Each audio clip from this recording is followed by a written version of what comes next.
ठीक है, चलो देखो। तो इक्वेशन ऑफ ए लाइन निकालना है हमें।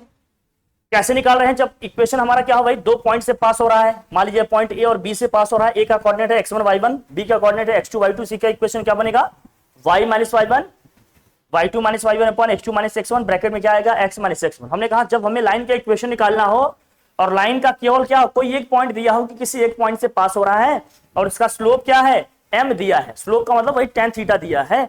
तो लाइन का इक्वेशन कैसे लिखेंगे, y minus y1 m, bracket में क्या होगा x माइनस x1 से, या यहाँ tan थीटा लिखेंगे क्योंकि m equal to tan theta ही होता है। ये तो हम पढ़े, हम जानते हैं, कोई दिक्कत है इसमें? यहाँ तक नहीं। दो पॉइंट दिया है, एक पॉइंट और स्लोप दिया है तो हो जाएगा। उसके बाद ठीक है, तो ये है। अब क्या है, अगर मान लेते हैं y इंटरसेप्ट दिया हो, स्लोप दिया हो, क्या क्या दिया हो, अगर y इंटरसेप्ट दिया हो कि y एक्सिस पे कुछ इंटरसेप्ट काट रहा है और स्लोप दिया हो, क्या दिया हो, y इंटरसेप्ट दिया हो और क्या दिया हो, स्लोप। मतलब y इंटरसेप्ट दिया हो और क्या दिया हो, स्लोप m दिया हो। y इंटरसेप्ट को ना हम लोग c से डिनोट करेंगे और स्लोप m दिया हो, तो लाइन का इक्वेशन क्या होगा, y इंटरसेप्ट दिया है और क्या दिया है, स्लोप m दिया है। तो लाइन का इक्वेशन क्या बनेगा, y is equal to mx plus c type का बनेगा। y is equal to mx plus c type का इक्वेशन बनेगा। तो इक्वेशन क्या बनेगा, y is equal to mx plus c। मेरी बात समझे? मतलब एक लाइन है, ऐसे समझना, एक लाइन है जो y एक्सिस पे कुछ इंटरसेप्ट कर रहा है, मतलब y एक्सिस पे जो काट रहा है उसकी जो लेंथ है वो कितनी है, c है। y एक्सिस पे जो लेंथ काट रहा है वो कितनी है भैया, c है, और उस लाइन का स्लोप m दिया है। तो लाइन का इक्वेशन क्या होगा, y is equal to mx plus c। Slope दिया है और क्या है, y एक्सिस पे क्या दिया है, इंटरसेप्ट का लेंथ दिया है, तो y इक्वल टू क्या होगा, mx प्लस c। इंटरसेप्ट का मतलब क्या है कि जैसे ये लाइन है ऐसे जा रही है, तो ये y एक्सिस को कितनी लेंथ पे काट रहा है, ओरिजिन से उसकी क्या लेंथ है, ये जो है ना लेंथ, ये वाली, इसी लेंथ को हम c बोल रहे हैं। मतलब y इंटरसेप्ट जो y एक्सिस पे जहां पर ये लाइन काट रही है उसकी ओरिजिन से क्या लेंथ है, क्या डिस्टेंस है, उसको बोलेंगे y इंटरसेप्ट। हाँ, तो वही तो डिस्टेंस होगा। सपोज करो ये 0,3 पे काटा, किस पे काटा, तो ये लेंथ कितनी होगी, अरे 3 ही तो होगी, ये लेंथ 3 ही तो होगी कि नहीं भाई, 3 हो जाएगा इसका y इंटरसेप्ट। लेकिन y एक्सिस से नेगेटिव डायरेक्शन में काटे तो मान लो लाइन यहां से आ रही है तो नेगेटिव आ जाएगा। जैसे मान लो 0,-3 जा रहा है तो -3 आ जाएगा, अगर 0,-3 से जा रहा है तो -3 हो जाएगा। कुछ भी हो, पॉजिटिव नेगेटिव तो हम कोऑर्डिनेट के हिसाब से समझ लेंगे। बस एक का स्लोप दिया है और y इंटरसेप्ट दिया है, तो लाइन का इक्वेशन कैसे लिखेंगे, y is equal to mx plus c। y is equal to mx plus c से निकालेंगे। कोई दिक्कत वाली बात, बोल भाई, कोई प्रॉब्लम नहीं। फिर क्या आता है, अगर x एक्सिस y एक्सिस दोनों का इंटरसेप्ट दिया है, x इंटरसेप्ट भी दिया है और y इंटरसेप्ट भी दिया है, तो लाइन का इक्वेशन कैसे निकालेंगे, ये बहुत इंपॉर्टेंट है, ये भी जान रखना। अगर x इंटरसेप्ट भी दिया है, मतलब x इंटरसेप्ट, x एक्सिस का इंटरसेप्ट दिया है, इसका भी इंटरसेप्ट दिया है, और y एक्सिस का भी क्या दिया है, इंटरसेप्ट दिया है, तो कैसे निकालेंगे लाइन का इक्वेशन। x इंटरसेप्ट भी दिया है, y इंटरसेप्ट भी दिया है, तो लाइन का इक्वेशन क्या होगा, मतलब लाइन कुछ ऐसे जा रही है, समझना, ये ऐसे जा रही है। x एक्सिस पे जो इंटरसेप्ट काट रही है उसकी लेंथ क्या है, मतलब इसकी लेंथ क्या है, a है, और इसकी लेंथ क्या है, मान लेते हैं b है। y एक्सिस पे जो इंटरसेप्ट काट रही है उसका लेंथ क्या है, b है, और x एक्सिस पे जो इंटरसेप्ट काट रही है उसकी लेंथ क्या है, a है। तो लाइन का इक्वेशन क्या होगा, लिखो, लाइन का इक्वेशन होगा x upon a plus y upon b equal to 1 होगा। x अपॉन x एक्सिस पे जो इंटरसेप्ट काट रही है, x एक्सिस पे इंटरसेप्ट क्या कट कर रही है, a, तो x upon a plus y axis पे जो इंटरसेप्ट कट कर रही है, कितना कट कर रही है, b, तो y upon b is equal to में क्या लिखेंगे, 1। x एक्सिस पे इंटरसेप्ट a है, y एक्सिस पे इंटरसेप्ट क्या है, b है, तो लाइन का इक्वेशन क्या आएगा, x upon a plus y upon b equal to 1। अब बहुत क्लियर है, बताओ फिर x एक्सिस पे इस पॉइंट का कोऑर्डिनेट क्या आएगा, इसका कोऑर्डिनेट क्या आएगा, x एक्सिस पे इस पॉइंट का कोऑर्डिनेट क्या होगा भाई, x एक्सिस पे y की वैल्यू तो 0 होगी, इसका कोऑर्डिनेट क्या होगा, a, और y एक्सिस पे इस पॉइंट का कोऑर्डिनेट क्या होगा, 0, b टाइप का होगा। भाई x तो यहाँ 0 ही होगा, तो x एक्सिस अगर y एक्सिस दोनों पे इंटरसेप्ट काट रही है लाइन, तो उसका इक्वेशन क्या होगा, x upon a y upon b equal to 1। अब मान लो x एक्सिस पे -2 काट रहा है, तो यहाँ क्या लिखेंगे, -2।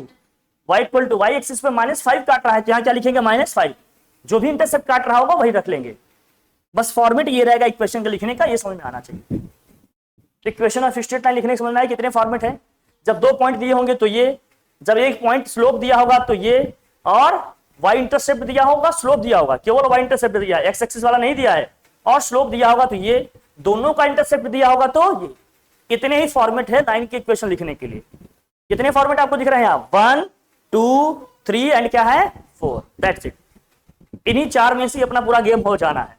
एकदम इसको समेट कर रखो, याद करके रखो, और क्या है तरीके लाइन की इक्वेशन लिखने के, वो भी मैं आपको साथ साथ बताते चल रहा हूँ। इतना समझ में आ गया, कोई दिक्कत, ध्यान रखना कैसे क्या दिया होगा क्या नहीं, इसका मतलब ये आपको क्लियर होना चाहिए। आगे बढ़ू मैं, ठीक है भाई, चलो अब आ जाओ।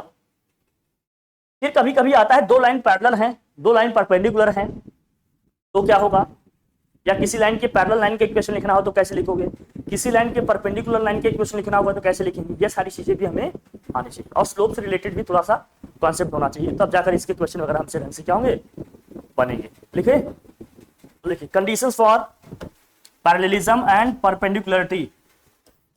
Conditions for what,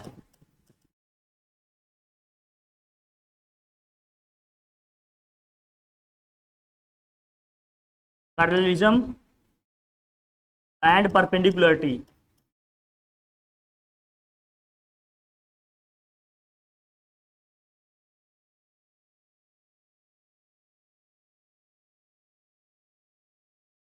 conditions for parallelism and what, perpendicularity. अगर 2 लाइन पैरेलल हो गई तो क्या होगा, पैरेललिज्म एंड व्हाट, परपेंडिकुलरिटी, दोनों की बात करते हैं। 2 लाइन पैरेलल है तो क्या होगा, परपेंडिकुलर होंगे तो क्या होगा, दोनों को ध्यान समझना। अगर 2 लाइन पैरेलल है तो क्या होगा, पहले इसकी बात करते हैं। मान लीजिए 2 लाइन पैरेलल है, ये है एक्स एक्सिस अपना, ये क्या है वाई एक्सिस, ध्यान समझना इसको। 2 लाइन क्या है पैरेलल है, ये लाइन L1 है, ये क्या है लाइन L2, 2 लाइन पैरेलल है। तो ऑब्वियस सी बात है, अगर दोनों लाइन पैरेलल है, बताओ अगर इसका एक्स एक्सिस का तो एंगल थीटा बन रहा है, तो इसका भी क्या है बनेगा एंगल थीटा, इसका भी एंगल क्या बनेगा। इन शॉर्ट ये समझो दोनों लाइन का स्लोप क्या आएगा, बराबर आएगा। अगर 2 लाइन पैरेलल हो जाएंगे तो दोनों लाइन का स्लोप क्या आएगा, हमेशा बराबर आएगा। इसका मतलब अगर 2 लाइन पैरेलल हो गए, if line 1 is parallel to line 2, then क्या हो जाएगा भाई बताओ, slope of L1 equal to क्या हो जाएगा, स्लोप ऑफ, बोलो भाई L2, दोनों लाइन का स्लोप क्या हो जाएगा। और स्लोप का मतलब क्या है, पहली लाइन का स्लोप मान लेते हैं अगर M1 है, दूसरी लाइन का स्लोप अगर M2 है, इसका मतलब क्या हो गया, M1 इक्वल टू M2। हम ये समझ रहे हैं कि अगर 2 लाइन पैरेलल हो जाएंगे तो दोनों का स्लोप क्या हो जाएगा, इक्वल, मतलब दोनों का M क्या आएगा, सेम। 2 लाइन अगर पैरेलल हो गए तो दोनों का स्लोप क्या आएगा, इक्वल। जैसे क्वेश्चन में कह दिया this line is parallel to this line, तो इसका मतलब दोनों का स्लोप क्या हो जाएगा, इक्वल। दोनों का स्लोप क्या हो जाएगा भाई, इक्वल। कोई दिक्कत, दोनों का स्लोप क्या हो जाएगा, इक्वल। अगर दोनों लाइन परपेंडिकुलर होगा एक दूसरे के, तो ध्यान समझना, अगर मान लेते हैं दोनों लाइन क्या होगा एक दूसरे के परपेंडिकुलर, तो ये एक्स एक्सिस है, ये क्या है वाई एक्सिस, ध्यान समझना, ये एक्स एक्सिस है, ये क्या है वाई एक्सिस है। अगर मान लीजिए दोनों लाइन एक दूसरे के परपेंडिकुलर होगा, ये है L1, ये है लाइन कौन सी मान लेते हैं L2, दोनों के बीच का एंगल कितना है 90 डिग्री, मतलब परपेंडिकुलर तभी होंगे ना जब दोनों एक दूसरे को 90 पे काट रहे होंगे। तो इस केस में क्या होगा, जब दोनों लाइन एक दूसरे के परपेंडिकुलर हो जाएंगे तो क्या होगा, ध्यान समझना, तब इसका मतलब क्या होगा, slope of L2 equal to क्या होगा, -1 upon slope of L1। Slope of L2 मतलब सेकेंड लाइन का जो स्लोप होगा फर्स्ट लाइन के स्लोप का क्या होगा, नेगेटिव रेसिप्रोकल होगा। सेकेंड लाइन का जो स्लोप होगा फर्स्ट वाली लाइन के स्लोप के नेगेटिव रेसिप्रोकल के इक्वल होगा। इसका मतलब M2 इज इक्वल टू क्या होगा, -1 अपॉन M1, या क्रॉस मल्टीप्लाई कर लूं तो क्या आएगा, M1 M2 is equal to क्या आएगा -1, या क्रॉस मल्टीप्लाई करेंगे तो क्या आ जाएगा, M1 M2 is equal to में क्या आ जाएगा, -1। ध्यान रखना, अगर 2 लाइन परपेंडिकुलर हो गए तो उनके स्लोप में क्या रिलेशन आ रहा है, कि जो एक का स्लोप होगा दूसरे का क्या होगा, नेगेटिव रेसिप्रोकल होगा। अगर दोनों लाइन पर पैरेलल हो गए तो दोनों के स्लोप क्या आएंगे, हमेशा इक्वल आएंगे, दोनों के स्लोप हमेशा क्या आएंगे, इक्वल। जब लाइंस परपेंडिकुलर हो जाएंगे एक दूसरे के तो एक का स्लोप दूसरे का नेगेटिव रेसिप्रोकल होगा, एक का स्लोप दूसरे का नेगेटिव रेसिप्रोकल होगा, या दोनों के स्लोप का प्रोडक्ट इक्वल टू में क्या होगा, -1 होगा। और दोनों लाइन पैरेलल हो गए तो दोनों का स्लोप हमेशा क्या हो जाएगा, इक्वल हो जाएगा। दोनों का स्लोप हमेशा क्या हो जाएगा, इक्वल हो जाएगा। ये दोनों कंडीशन समझ में आई, पैरेलल और परपेंडिकुलर का। कोई डाउट, कोई कंफ्यूजन नहीं? आगे बढ़े हम लोग, चलो बढ़िए। हटा लू, लिखो लिखो चलो। जितने फॉर्मेट बता रहे हैं क्वेश्चन ऑफ स्ट्रेट लाइन के उतने याद रखो, इसी में सारे क्वेश्चन बन जाएंगे, चाहे वो जिस भी लेवल का क्वेश्चन देंगे सब बन जाएंगे। लेकिन ये सब समझ में आना चाहिए तभी हो पाएगा, इसको रटना पड़ेगा, याद करना पड़ेगा, तभी जाकर हो पाएगा। ये फॉर्मूले हैं, ये कॉन्सेप्ट हैं, सब ध्यान में रखने पड़ेंगे। चले आगे, हटाओ इसको, लिख भाई जल्दी करो।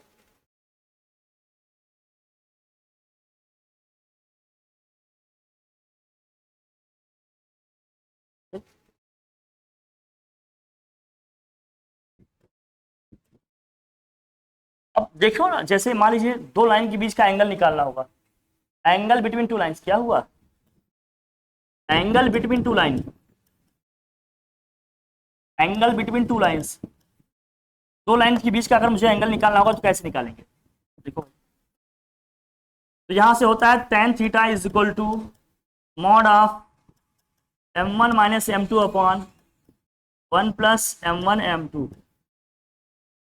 दो लाइन के बीच का अगर मुझे स्लोप निकालना या दो लाइन के बीच का मुझे एंगल निकालना होगा तो कैसे निकालेंगे, दो लाइन के बीच का अगर एंगल निकालना होगा तो कैसे निकालेंगे, tan theta is equal to mod में m1 minus m2 upon 1 plus m1 m2। m1 क्या है, पहली लाइन का स्लोप है, m2 क्या है, दूसरी लाइन का स्लोप है। ठीक है,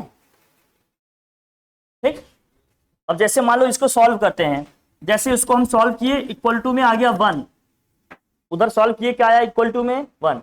तो हम जानते हैं tan के कौन से एंगल की वैल्यू बनाती है, 45। इसका मतलब दोनों लाइन के बीच का एंगल कितने डिग्री का है, 45 डिग्री का। ऐसे है, जो भी वैल्यू आएगी वहां बता देंगे। अब मान लीजिए कोई कॉम्प्लेक्स वैल्यू आ गई, तो मान लो सर ऐसे नहीं मिल रहा है, मान लीजिए सर कि tan theta is equal to हमें मिल गया, सर बताओ 2 आ गया, तो अब बताइए क्या लिखेंगे। तब इस केस में थीटा इज इक्वल टू क्या होगा, कैसे लिखेंगे, tan को उस साइड भेज देना, हो जाएगा tan इनवर्स 2, क्या हो जाएगा, ऐसे बताना होता है। जैसे किसी एंगल पे वैल्यू एग्जैक्ट नहीं मिलेगी तो क्या करना, tan को उस साइड भेज देना, tan इनवर्स करके लिख देना, थीटा इज इक्वल टू क्या हो जाएगा, tan इनवर्स 2। ये सब लिखने के तरीके सीखिए। अगर कोई एग्जैक्ट एंगल नहीं मिलेगा जो टेबल हमने पढ़े हैं, तो tan को उस साइड भेज देना, tan इनवर्स करके लिख देना, वही हमारा क्या हो जाएगा, आंसर हो जाएगा। ठीक है भाई, दो लाइन के बीच का एंगल कैसे निकलेगा, समझ में आया। ठीक है, अब कोई लाइन सिंपल दिया है तो उसका स्लोप हम कैसे लिखेंगे, स्लोप ऑफ ए लाइन, हटाएं। अब स्लोप ऑफ ए लाइन कैसे लिखेंगे, देखो क्या समझना इसको, स्लोप ऑफ ए लाइन, अगर किसी लाइन का हमें स्लोप लिखना होगा हम तक कैसे लिखेंगे। मान लीजिए कोई लाइन, स्टैंडर्ड लाइन का इक्वेशन कैसे लिखा होता है भाई, ax plus b y plus c equal to क्या होता है, 0। जो लाइन एक सिंपल लिखी होगी वो लाइन क्या होती है, ax plus b y plus c equal to 0। अगर इसका मुझे स्लोप निकालना हो, क्या निकालना हो इसका मुझे, स्लोप, तो स्लोप m इक्वल टू क्या होगा, माइनस ए अपॉन क्या होता है b, मतलब minus of coefficient of x upon क्या होगा, कोफिशिएंट ऑफ y। लिखने का तरीका समझ लो, अगर कोई लाइन का इक्वेशन दिया है उसका स्लोप ऐसे बताना हो, लाइन से, लाइन को ही अगर देखकर मुझे उसका स्लोप बताना हो तो हम कैसे बताएंगे, माइनस के क्या है, coefficient of x upon coefficient of y। जैसे मान लो कोई लाइन दिया है सिंपल, जैसे कोई लाइन दिया है सिंपल, मान लेते हैं हमने कह दिया कि चलो आप इसका स्लोप बताओ, 3x plus 5y minus 6 equal to 0 का स्लोप बताओ। इसका स्लोप क्या होगा बताओ भाई, -3 अपॉन भाई minus of coefficient of x upon -3 क्या होगा 5। और अगर हमने कह दिया लाइन लिखा है 2x -3y plus 5 equal to 0, इसका स्लोप बताओ, स्लोप कैसे होगा बताओ, अरे माइनस ऑफ 2 अपॉन क्या होगा -3, अरे y का कोफिशिएंट -3 है, अगर साइन माइनस है कोफिशिएंट में तो माइनस साइन के साथ लिखना पड़ेगा, तो क्या है +2/3। ध्यान रखना, साइन का विषय ध्यान रखना, कोफिशिएंट में अगर माइनस साइन है तो माइनस साइन के साथ कोफिशिएंट लिखेंगे, बाकी ये माइनस पहले से रहता है। ठीक है, ओके, चले आगे बढ़े, लिख लिया यहां तक। या दूसरा तरीका है, यार एक तरीके से और कर सकते हैं, कैसे कर सकते हैं मैं आपको बताता हूं, हटाए से, हाँ ठीक है, हटाए, हटा लो भाई। या हम कैसे कर सकते हैं, दूसरा तरीका ये है कि जैसे हमें लाइन का इक्वेशन दिया है कुछ, सपोज करो याद दिया है क्या भाई, क्या इक्वेशन था, 3x plus 5y minus 6 equal to 0। यहाँ 3x plus 5y minus 6 equal to 0, इसको ना, इसको आप y equal to mx plus c के फॉर्म में लिख दो। किस फॉर्म में लिख दो, y equal to mx plus c के फॉर्म में लिखो। क्या करना है इसके लिए, y को एक साइड रखिए, बाकी सबको सब क्या करो, राइट साइड में ट्रांसफर कर लो। तो y क्या है भाई 5y, बाकी सबको राइट साइड में ट्रांसफर करो, ये क्या हो जाएगा माइनस 3x, वो क्या हो जाएगा प्लस 6। अब हमें LHS में सिर्फ y रखना है, LHS में क्या रखना है सिर्फ y। तो 5 से पूरी इक्वेशन को क्या कर दूं मैं, डिवाइड। तो y इक्वल टू क्या हो जाएगा -3/5y माइनस 3/5x प्लस क्या हो जाएगा 6/5। अब इसको मैं कंपेयर करूंगा किससे, y equal to mx plus c से। किससे कंपेयर करूंगा, y equal to mx plus c से कंपेयर करूंगा। तो देखो जो यहां पर m है, यहां पर क्या है -3/5, तो स्लोप निकल के क्या आ गया -3/5। आप ऐसे भी निकाल सकते हो, आप ऐसे भी निकाल सकते हैं, बाकी तरीका बता दिए। Minus coefficient of x upon क्या होगा कोफिशिएंट ऑफ वाई, दोनों से सेम वैल्यू आ रही है कि नहीं, सेम वैल्यू। लेकिन निकालने के तरीके हैं, ये सीखिए, यही सब कैलकुलेशन अंडरस्टैंडिंग ही आपको क्वेश्चन सॉल्व करने में हेल्प करेंगे, एस देंगे आपको। जो बच्चा नॉर्मल तरीके से पढ़ के आ रहा है, आप अलग तरीके से सोच पाओगे, लिख पाओगे, कहीं कंफ्यूजन कोई डाउट हो रहा है तो। अब मुझे इसका ग्राफ ड्रॉ करना है, कोई कह देगा सर इसका स्लोप नेगेटिव है और y एक्सिस पे 6/5 का ग्राफ कर रहा है, इंटरसेक्ट कर रहा है, इसका मतलब लाइन का इक्वेशन कैसे आएगा, लाइन ऐसे जाएगी कहीं, y एक्सिस पे क्या है पॉजिटिव इंटरसेप्ट है, क्या है 6/5, मतलब इस पॉइंट का कोऑर्डिनेट क्या होगा 0,6/5। अगर स्लोप नेगेटिव है तो लाइन ऐसे जाएगी, स्लोप पॉजिटिव है तो लाइन क्या होगी हमेशा ऐसे जाएगी। स्लोप के नेगेटिव होने का मतलब एंगल क्या होगा 90 से ज्यादा आएगा, स्लोप के पॉजिटिव होने का मतलब एंगल क्या होगा 90 से कम आएगा। स्लोप के पॉजिटिव होने का मतलब एंगल क्या है 90 से कम, स्लोप के नेगेटिव होने का मतलब एंगल क्या है 90 से ज्यादा, 90 से ज्यादा तो लाइन ऐसे।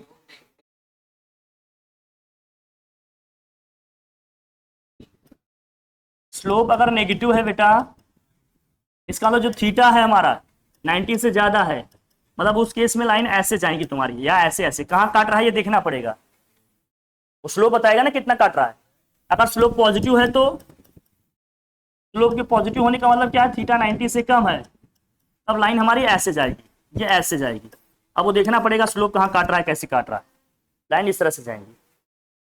समझ आई बात, कितना स्लोप काट रहा है, कैसे काट रहा है ये देखना पड़ेगा, लेकिन तरीका ये है लाइन ऐसे जाएंगी।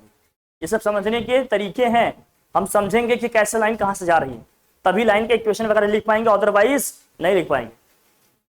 ठीक है,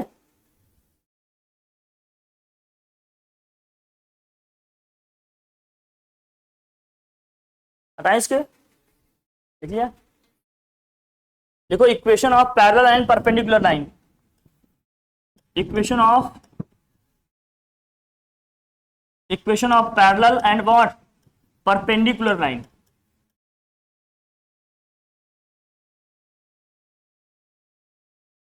equation of parallel and perpendicular line,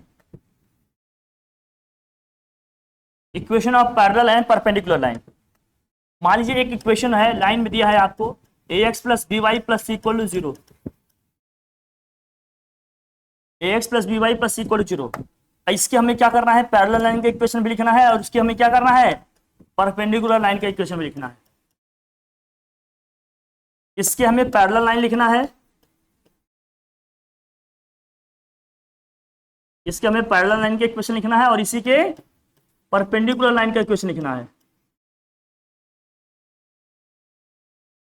इसी के हमें क्या करना है परपेंडिकुलर लाइन का इक्वेशन लिखना है, इसी के पैरेलल लाइन का इक्वेशन लिखना है, और इसी के क्या है परपेंडिकुलर लाइन का इक्वेशन लिखना है। देखो तरीका सीखना, सबसे पहले क्या लिखेंगे स्टेप वन,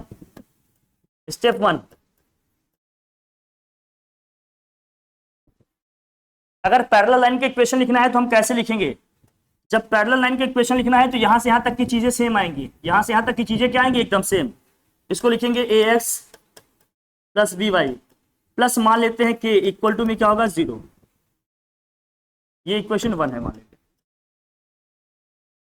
इक्वेशन मानने का तरीका समझ में आया, यहां से यहां तक की चीजें सेम रहेगी, बस क्या लिखेंगे ax plus b y plus के या कुछ लिख लेंगे जो भी है लैम्डा वगैरह लिखेंगे, इक्वल टू में क्या होगा 0। हाँ, के यहाँ वेरिएबल है, उसकी वैल्यू कैसे निकालेंगे? स्टेप 2, जैसे कह देंगे कि ये लाइन 2,3 से पास हो रहा है, तो जो कंडीशन दिया है उससे इसको क्या करेंगे? सेटिस्फाई कराएंगे। अगर 2,3 से पास हो रहा है तो 2,3 इसको क्या करेगा? सेटिस्फाई करेगा। तो के की वैल्यू कैसे निकालेंगे? के की वैल्यू क्या करेंगे? फाइंड के, है ना, बाई गिवन कंडीशन। जो कंडीशन दी होगी उससे हम के की वैल्यू निकाल लेंगे। मान लीजिए कह दिए ये लाइन 2,3 से पास हो रही है, तो 2,3 से इसको क्या करेंगे? सेटिस्फाई कराएंगे, के की वैल्यू निकल के आ जाएगी। समझ में आई बात? 2 स्टेप में गेम हो जाएगा। और इसके अगर परपेंडिकुलर लाइन का इक्वेशन लिखने के लिए आएगा तो कैसे लिखेंगे? ध्यान समझना। अगर आ गया इसके परपेंडिकुलर, ये ध्यान रखना, स्टेप 1, अगर इसके परपेंडिकुलर लाइन का इक्वेशन लिखना है तो कैसे लिखेंगे? अगर इसके परपेंडिकुलर लाइन का इक्वेशन लिखना होगा तो कैसे लिखेंगे? अगर इसके परपेंडिकुलर लाइन का इक्वेशन लिखना होगा तो कैसे लिखेंगे? लैपटॉप निकालो वहां से। अगर इसके परपेंडिकुलर लाइन का इक्वेशन लिखना होगा तो कैसे लिखेंगे? पहला स्टेप 1, देखो ध्यान रखना, कोफिशिएंट को इंटरचेंज करेंगे। कोफिशिएंट को क्या करेंगे? ए के प्लेस पे बी करेंगे, बी के प्लेस पे, और 20 का साइन भी चेंज करेंगे, और यहां के लिखेंगे equal to 0। This is question 1। Coefficient को इंटरचेंज करेंगे, कोफिशिएंट को क्या करेंगे? इंटरचेंज करेंगे, और बीच के साइन को भी क्या कर लेंगे? चेंज करेंगे। जहां ए है वहां बी लिखेंगे, जहां बी है वहां ए लिखेंगे, और यहां प्लस है तो वहां माइनस आ जाएगा। अगर माइनस होता तो क्या आ जाता वहां? बस ये करना होगा। और प्लस के क्या करना है? के। पैरेलल वाले में कुछ नहीं करना था, a x plus b y plus k equal to 0, this addition. इसमें बस इसमें करना है परपेंडिकुलर वाले में, ठीक है ना? समझ आई बात? फिर स्टेप 2 में क्या करना पड़ेगा? स्टेप 2 में क्या होगा? स्टेप 2 में क्या होगा? फिर से वही, फाइंड के को फाइंड कर लेंगे, किससे? Bye given condition. मान लीजिए कह दिए कि ये लाइन 2,3 से पास हो रही है, सेटिस्फाई करके के की वैल्यू निकाल लेंगे। फिर वही के की वैल्यू यहां पुट कर देंगे, परपेंडिकुलर लाइन का इक्वेशन आ जाएगा। समझ आ गई बात? कैसे निकालेंगे पैरेलल लाइन के इक्वेशन, परपेंडिकुलर लाइन के इक्वेशन? समझ में आ गई बात? इतने सारे कॉन्सेप्ट अगर अपने ध्यान में रहेंगे तो हमें लाइन का इक्वेशन वगैरह लिखना आएगा। बस इतना ही ध्यान रखना, दैट्स ऑल। इससे ज्यादा स्ट्रेट लाइन में कुछ भी आने वाला नहीं। बाकी सेक्शन फार्मूला आपको बता ही रखे हैं। सेक्शन फार्मूला इंटरनल वाला बताए है ना? बताएंगे नहीं? सेक्शन फार्मूला डिस्कस किए कि नहीं? जैसे कोई लाइन है, लाइन का कोई पॉइंट P है, A है, ये B है, इसको m/n में डिवाइड कर रहा है। A का कोऑर्डिनेट क्या है? x1 y1 है। B का कोऑर्डिनेट क्या है भाई? x2 y2 है। तो इस P का कोऑर्डिनेट क्या होगा? P का कोऑर्डिनेट क्या होगा फिर? बोलो भाई। अरे mx2 प्लस nx1 अपॉन में क्या होगा भाई? m plus n। दूसरा क्या होगा? my2 प्लस ny1 अपॉन में क्या होगा? m plus n।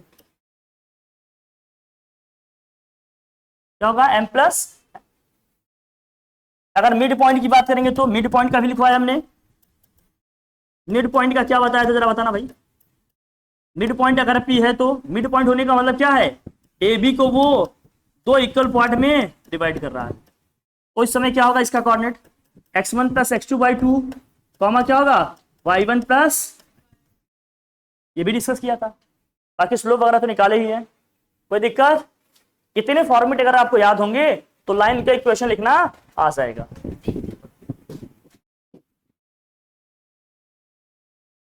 अभी इतने पहले क्या समझा है, लेकिन आदत वही है कि मतलब बाजी नहीं आओगी,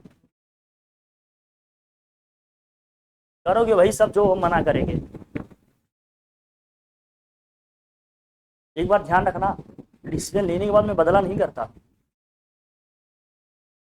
कितने लोग यहाँ रगड़ते रगड़ते घिस गए। इसलिए जब भी कुछ करना तो बहुत सोच समझ के करना। तुम्हारी तरह बचकानी हरकतें नहीं करेंगे।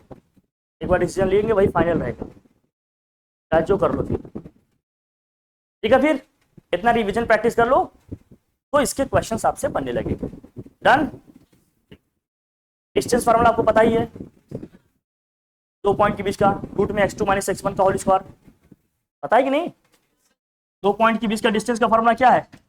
ए है x1 है, y1 है, यहाँ क्या है भाई, x2 है, और क्या है, अगर ए बी निकालना होगा तो कैसे निकालेंगे,